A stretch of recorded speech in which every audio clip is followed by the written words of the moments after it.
Quem encontrou, diga amém. 1 Coríntios capítulo de número 15, a partir do versículo de número 50. Diz assim a palavra de Deus: e agora digo isto, irmãos, que a carne e o sangue não podem herdar o reino de Deus, nem a corrupção herdar a incorrupção.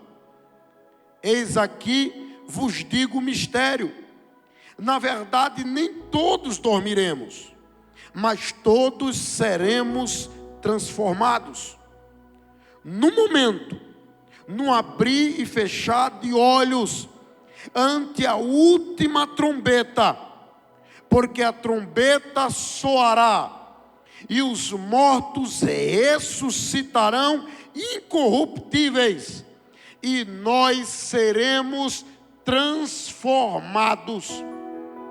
Porque convém que isto que é corruptível se revista da incorruptibilidade, e isto que é mortal se revista da imortalidade. E quando isto que é corruptível se revestir da incorruptibilidade, e isto que é mortal se revestir da imortalidade, então cumprir-se-á a palavra que está escrita: tragada foi a morte na vitória. Onde está, ó morte, o teu aguilhão? Onde está, ó inferno, a tua vitória? Ora, o aguilhão da morte é o pecado, e a força do pecado é a lei. Mas graças a Deus, que vos dá a vitória por nosso Senhor Jesus Cristo. Portanto, meus amados irmãos, sede firmes e constantes, sempre abundantes na obra do Senhor, sabendo que o vosso trabalho não é vão no Senhor. Glória a Jesus. Meus amados irmãos, se eu tivesse 10 oportunidades na igreja, eu falaria 10 vezes sobre a vinda de Jesus. É um tema apaixonante, e é um tema que nos interessa em todos os momentos. A vinda de Jesus, ela é algo, em primeiro lugar, verdadeira. Se é verdadeira, ela é um fato, ou seja, ela vai ocorrer. A vinda de Jesus, ela é o evento, e é para ser o evento mais aguardado da igreja, principalmente nos tempos em que estamos vivendo. A vinda de Jesus, meus amados irmãos, primeiro foi profetizado no capítulo de número 3 e versículo 16 de Gênesis, quando a palavra do Senhor afirma que quando Jesus estava dando ou falando da consequência do pecado do homem, ele disse para o homem, para a mulher e para a serpente, que era um animal que foi utilizado por Satanás por meio de uma possessão para poder seduzir a mulher e o homem, dado em vista a palavra de Deus afirmar que ele naquela época era um animal exótico. Acredita-se, alguns teólogos, que a serpente ela era bípede, ou seja, ela tinha pernas, era como se fosse um lagarto.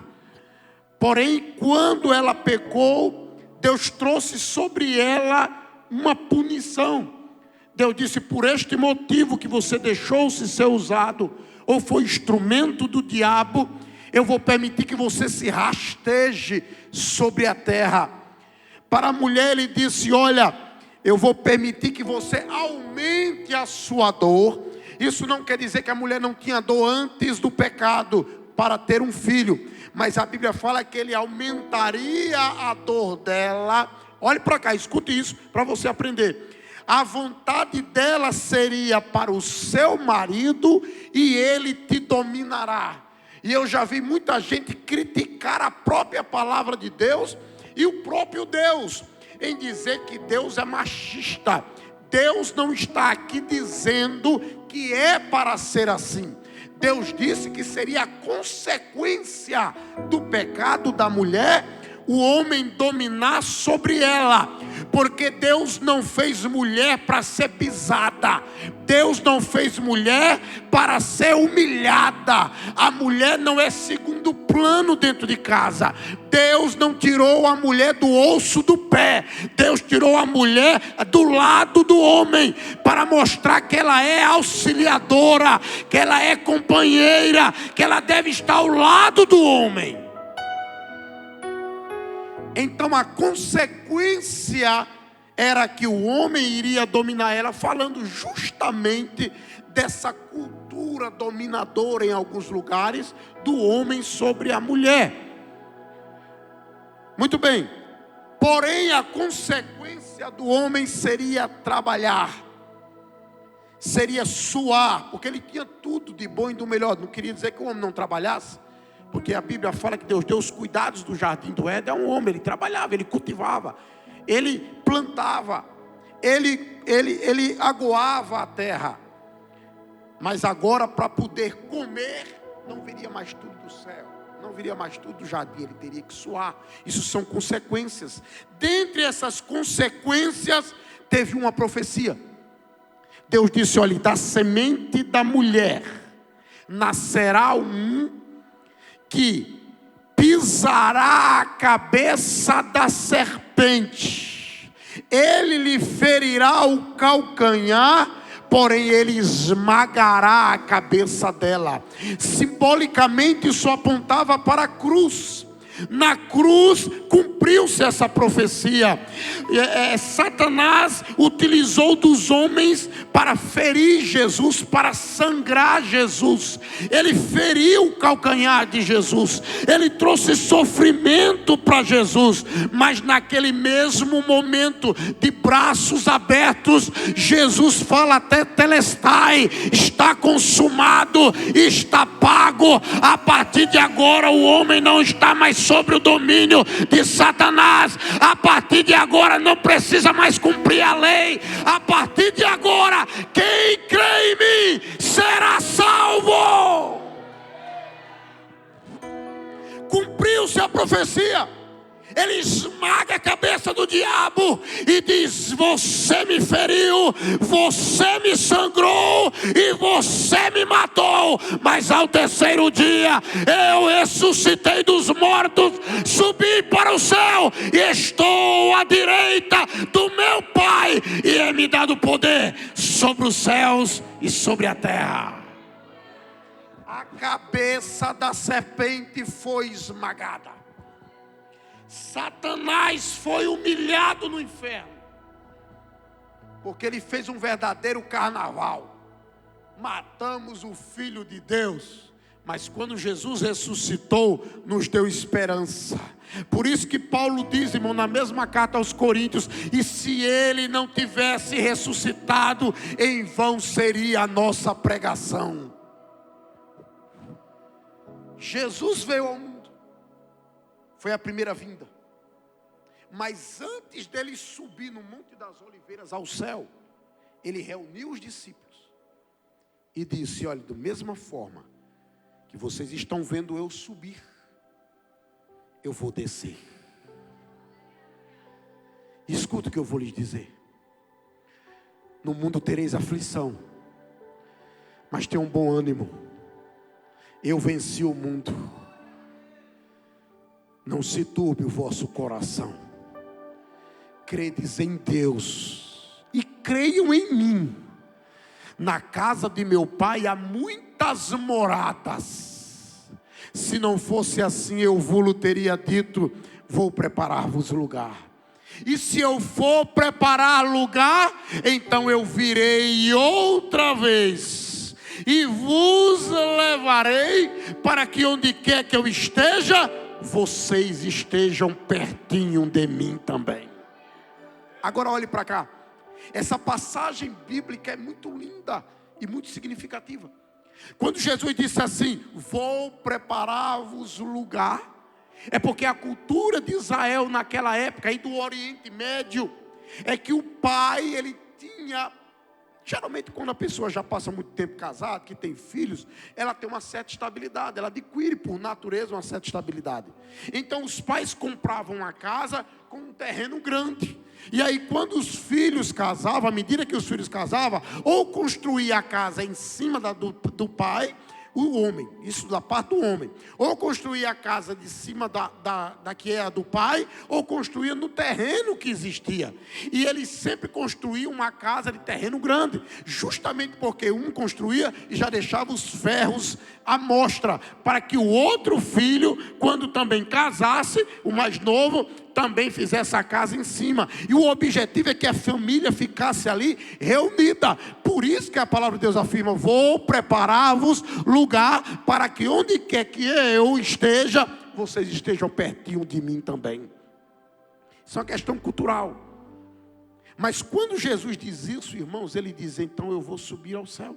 E a palavra afirma que uma nuvem veio e levou Jesus ao olho nu. Eles viram Jesus subindo e desapareceu. Eu acredito que a tristeza bateu sobre os discípulos, mas algo ficou no coração deles e na mente deles, dizendo: eu voltarei, eu voltarei.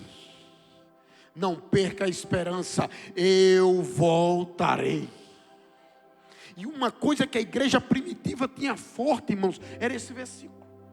Certa feita perguntaram: o que é que faz uma multidão inteira morrer por um homem só? Um homem que nem se sabe se ele morreu e ressuscitou, é o que dizem. Mas a esperança da volta dele fez com que Pedro fosse crucificado de cabeça para baixo. Quando foram crucificar Pedro, disseram assim: você vai morrer igual o seu mestre. Ele diz: não, eu não sou digno de morrer igual o meu mestre, então me crucifiquem de cabeça para baixo. E ele morreu como Jesus, só que de cabeça para baixo.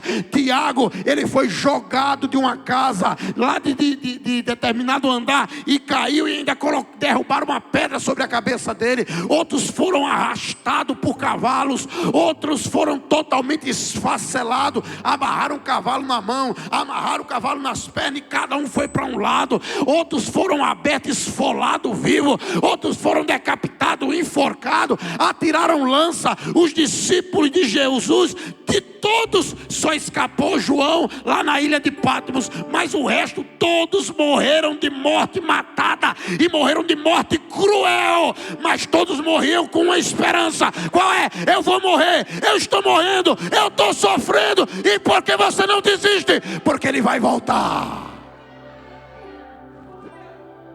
Aleluia. Talvez a vontade até batesse, pastor Cristiano. Talvez naquele momento de angústia, na luta, na tribulação, na dor, na lágrima caindo, na solidão, ele dizia: Jesus me abandonou. Isso é próprio do ser humano, faz parte da nossa natureza. Jesus me abandonou, porque nós somos seres sensitíveis. Nós temos sentimentos, e esses sentimentos às vezes nos adoecem. E aí vem a depressão, e aí vem a ansiedade, e a gente começa a achar que estamos abandonados, porque a dor, ela remete à solidão. A dor, muitas vezes, remete a angústias. A dor, muitas vezes, reflete nos sentimentos e no nosso cérebro, reflete na nossa atitude, na nossa condição. E aí a dor, às vezes, fala mais alto. Isso quis acontecer com Jesus também. Não é porque nós somos humanos, Jesus também era. E no dia lá que ele estava naquele jardim do Getsemane, a Bíblia fala que além dele suar como... A Bíblia não diz que ele suou gotas de sangue. Foi como gotas de sangue, porque suava intensamente. A palavra de Deus afirma que ele disse: Senhor, eu não queria morrer não. Estou dizendo com minhas palavras, parafraseando. Ele disse só uma, mas eu estou parafraseando. Eu não queria morrer não. Eu sei o que eu vou sentir. Eu estou entendendo onde é que eu vou morrer. Eu estou sentindo e vendo já aquele flagrum que era um chicote de 3 pontas batendo na minha costela e quebrando os meus ossos e arrancando a minha carne. Eu estou sentindo já, Senhor, aqueles pregos do tamanho de um prego cabral entrando na minha cabeça e rasgando e dilacerando a minha fronte. Eu estou sentindo, Senhor, os murros na face, a humilhação do cuspe de alguém no meu rosto, as vestes sendo rasgadas, a vergonha de mostrar a sua nudez. Eu não queria passar por isso, mas seja feita a tua vontade, não a minha. E naquele momento diz a palavra de Deus que o anjo do Senhor veio o consolar. Ele precisava daquilo, porque a angústia remete a isso, a dor remete a isso.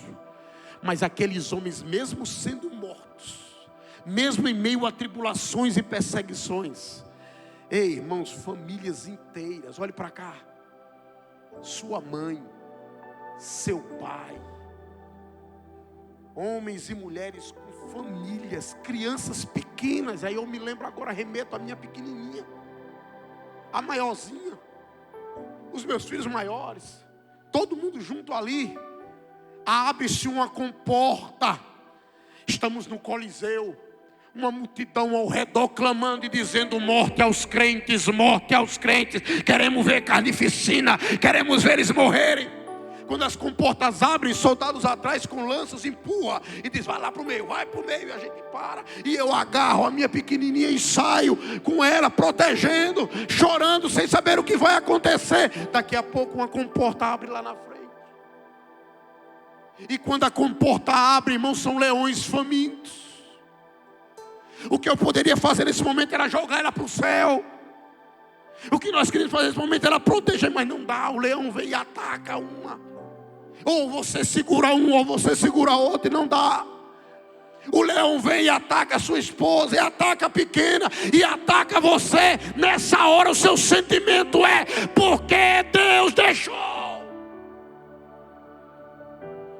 Mas ainda na mesma hora, aquele que ele disse que iria, mas outro ficaria, o Espírito Santo de Deus, é nesse momento de angústia, é nesse momento de luta da sua vida, é nesse momento de lágrima e de dor, que o Espírito Santo que habita dentro de nós, pega na nossa mão e diz: eu estou aqui com você. Vai doer, mas eu estou aqui. Você vai chorar, mas eu estou aqui. Você vai se desesperar, mas eu não te deixo.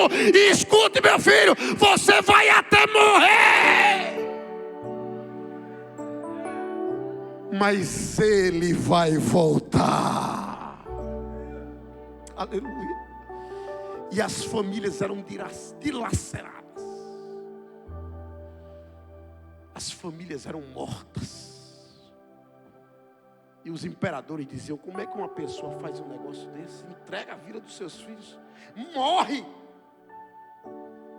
entrega a sua vida por um homem. Não é por um homem, é pela esperança de saber que um dia ele vai voltar e vai levar dessa terra má, cruel, cheio de angústia, de tribulação e de dores. Aquele povo do Antigo Testamento, melhor, do Novo Testamento, a igreja primitiva, é uma igreja de esperança. Tudo que eles pregavam é: ele vai voltar.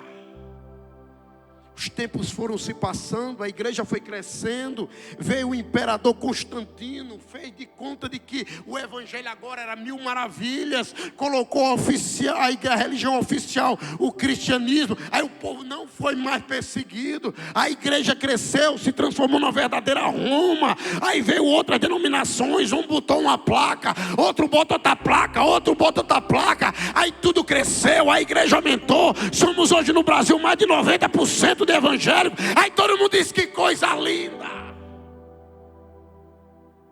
Porém estamos nos esquecendo de que ele está voltando. Estamos nos esquecendo que a nossa grande esperança e vitória não está nessa terra. Porque se esperarmos em Deus neste mundo, somos os mais miseráveis dos homens. E se você vier para esse culto de manhã, se você vier para o culto à tarde, e se você vier para o culto à noite, na esperança de que algum pregador vai dizer que a porta vai se abrir amanhã, ou que você recebe o seu carro amanhã, ou que a porta do emprego aparece amanhã, ou que Deus vai dar seu casamento amanhã, ou que você terá vitória amanhã, você é o mais miserável dos homens. Sabe por quê, meu irmão? Porque a nossa vida não está em torno de vitória. Precisamos, mas a nossa vida cristã não pode estar focado em vitórias terrenas. A nossa fé tem que estar focado em Jesus. É o que sustenta o crente, é a fé nele. Quer um exemplo? Se você não receber vitória, você se entristece. Se você pede a Deus alguma coisa, Ele não dá por alguma razão, Ele sabe por quê, você se entristece. Mas se você não tem nada, mas tem esperança de que Ele vai voltar, não importa se você está bem, está mal, está com depressão, está angustiado, está sangrando, está doendo, você sabe que Ele vai voltar. É nossa maior esperança. E quando Paulo escreve aos Coríntios, especialmente no capítulo 15, a igreja daquele momento, naquele dia, irmãos, estava perturbada. Porque existiam ensinamentos de que aqueles que morreram em Jesus, olha para cá, aqueles que morreram estavam dormindo. Morreu, acabou. Era igual aos animais. E a diferença dos animais para o homem, sabe qual é? Eu acho que ninguém nunca percebeu isso. A Bíblia fala que Deus criou o homem da onde? Do pó da terra. E os animais, você já percebeu? Também foi do pó da terra. Pode ler lá em Gênesis. Quando Deus criou os animais, Deus formou os animais do pó da terra. Por isso que eles morrem igual a nós. A diferença é que Deus fez do animal alma vivente. Ou seja, eles têm sentimentos. Eles sentem dor, sentem tristeza e sentem alegria. Por isso que o cachorrinho balança o rabinho quando você chega em casa. Ele sente alegria. Porém, ele não tem o Espírito de Deus, que é o que diferencia você deles. Ele morre e o sentimento acaba, e o Espírito não existe. Porém o homem morre, e o sábio Salomão diz: morrendo o corpo volta para o pó, mas o Espírito vai para Deus que o deu. Como assim? Lembra? Quando Deus formou o homem do pó da terra, fez o quê? Soprou. Esse sopro, você sabe o que é? É a fagulha de um pouquinho de Deus. Por isso que o homem tem desejo de buscar a Deus. Por isso que o índio, lá no dentro do mato, insociável, nunca viu ser humano, porém ele adora ao Deus Sol, ao Deus Lua, porque ele tem um sentimento, uma busca de adorar um ser maior. É a fagulha de Deus dentro dele. Por isso que quando morremos, voltamos para ele. Mas naquela época, os ensinamentos que existiam é que todo mundo morria, acabou. Aí Paulo teve que dar uma doutrina. E aí Paulo escreve para a igreja e vai lá para o capítulo 50, justamente do capítulo 15, e começa a dizer: irmãos, eu quero que vocês saibam que não é dessa maneira como estão ensinando. Quando Jesus voltar, vocês sabem que a esperança maior da igreja é essa. Porém acontecerá um processo. Quando ele retornar, os que morreram em Cristo, os que morreram crendo em Jesus, os que morreram salvos em Jesus. E olhe para cá, você que está agora me assistindo em casa, ou você que esteja aqui, que seja afastado, ou que ainda não conheceu Jesus como Salvador nesta igreja. Escuta o que eu vou lhe dizer. Quando nós dizemos que somos salvos, falamos de salvação em 3 situações. Não é porque queremos ser mais do que você, é porque quando dizemos que somos salvos, nós somos salvos primeiro do poder do pecado. O que quer dizer isso, pastor? Continuamos pecadores, sim ou não? Sim, porém não estamos mais na prática do pecado. Não somos mais escravos do pecado. Por quê? Porque a palavra de Deus afirma que aquele que conhece a Jesus é perdoado dos pecados por meio do sangue dele. Quando você vem aqui e recebe Jesus, Ele te salva desse pecado. A droga, o alcoolismo, a violência, o mundanismo sai da sua vida e entra o Espírito Santo de Deus que te prepara para ir morar no céu. Isso aí é salvação. E esse processo é dia a dia, não é só quando você aceita. Todos os dias somos desafiados a sermos salvos do pecado. Segundo lugar, nós somos salvos, meus amados irmãos, porque nós seremos arrebatados. Na hora que essa igreja for levada, nós seremos salvos deste mundo. Em terceiro lugar, somos salvos deste corpo. Porque quando morremos, o corpo fica, mas nós nos libertamos da dor, da angústia. Então, quando dizemos que somos salvos, é nesse sentido. E olhe para cá, ele disse, olha, aqueles que morreram em Cristo, eles morrem e ficam lá. Os que morrem sem Cristo, morrem o corpo, entenda, fica lá. Quem dorme não é o espírito. Não é quando você morre, vai para o céu e fica lá dormindo. Não. Quem dorme é o corpo. Por isso que o apóstolo Paulo, no capítulo 15 de Coríntios, ele diz que aqueles que morrem em Cristo dormem. Ele diz, nem todos dormiremos, é o corpo. Capítulo 15 de Coríntios fala do corpo. Nem todos dormiremos, mas todos seremos transformados. O que é que se transforma? O corpo.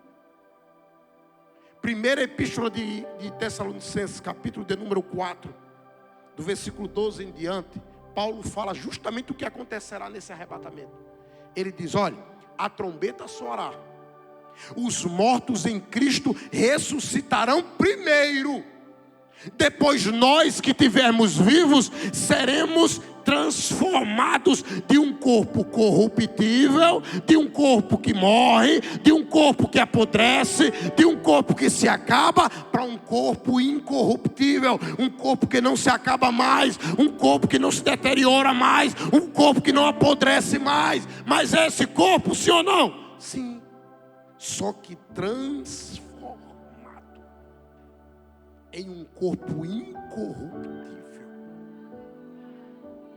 Não entendi, pastor. Tem prova bíblica? Tem uma prova bíblica. Qual é? Jesus, quando ressuscitou, Maria foi lá, procurou ele no túmulo, não achou. De repente ela ouve uma voz lá atrás dizendo, Maria, sou eu. Ela olha para trás e diz o quê?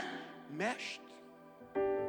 Era Jesus, com a mesma fisionomia, com o mesmo corpo, só que glorificado. Só que o que é isso, pastor? Eu não entendi, vou explicar melhor.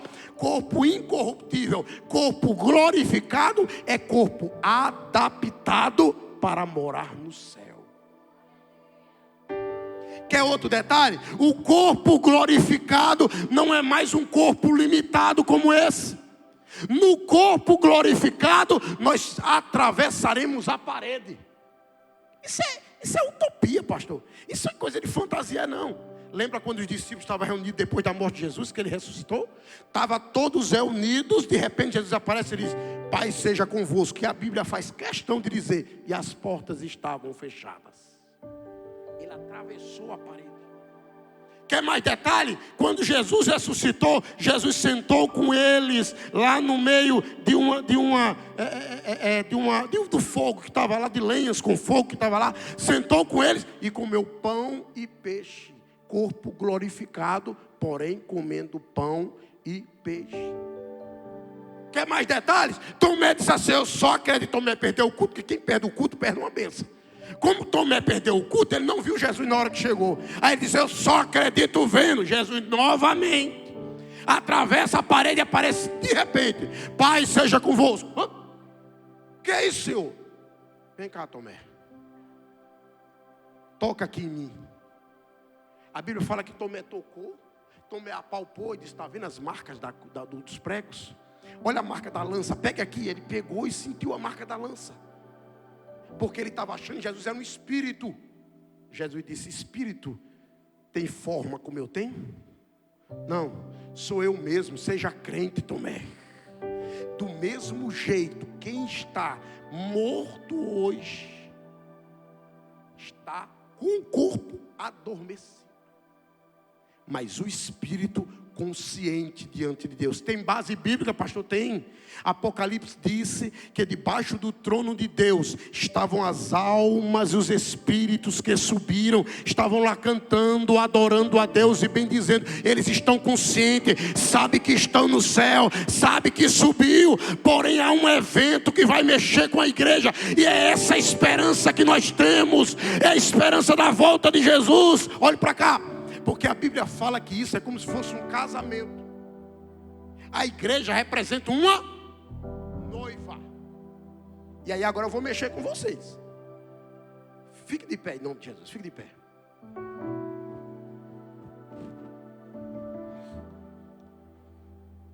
É marido e mulher, né? Vem cá. Você vai ficar aqui. Vai ficar aqui. Fica aqui. Isso. Você vai lá pro cantinho. Olha para cá, olha para cá. Olha mais uma coisinha, lá pro meio. Isso. Fica aí. Eu vou abrir para vocês poderem acompanhar e eu dizer a vocês como é que vai ser o arrebatamento da igreja. Tessalonicenses. O irmão pode até colocar aqui, irmão, no telão, porque aí pelo menos os irmãos acompanham do telão. Tessalonicenses, 1 Tessalonicenses, capítulo de número 4. Abra aí para você ver. Capítulo de número 4, a partir do versículo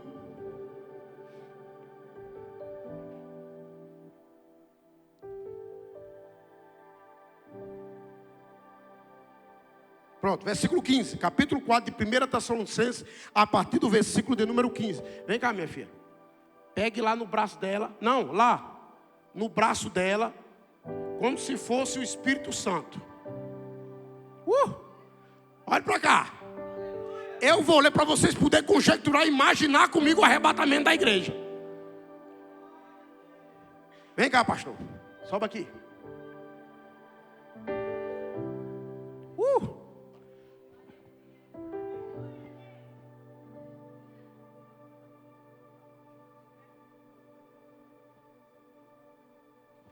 Vamos lá. Eu vou ler, depois eu digo a você na prática como é que vai ser. Capítulo 4.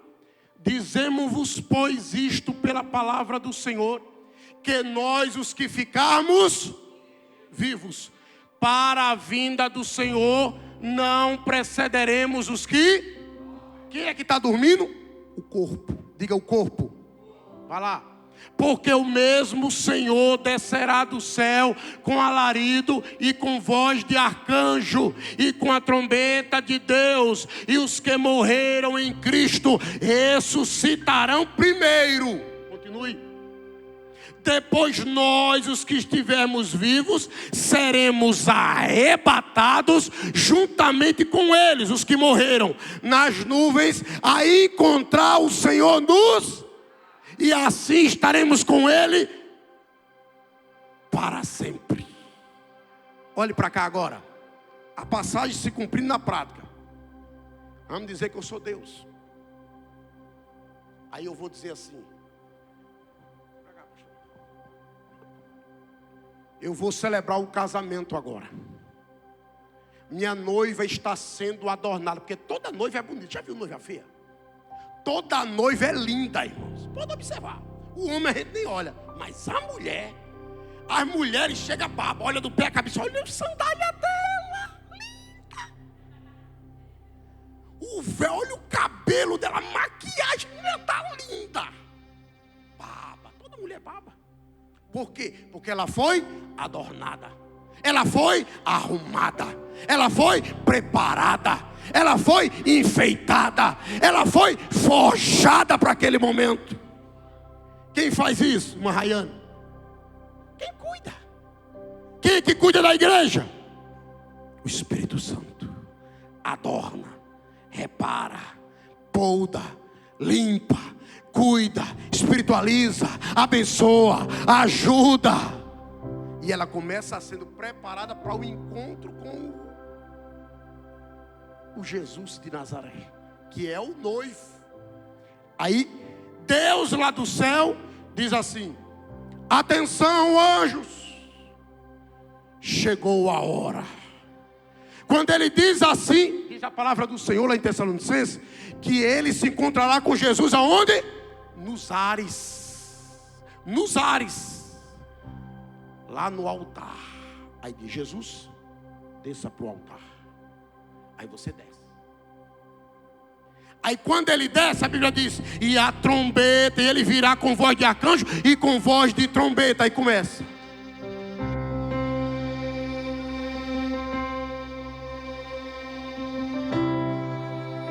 A marcha nupcial.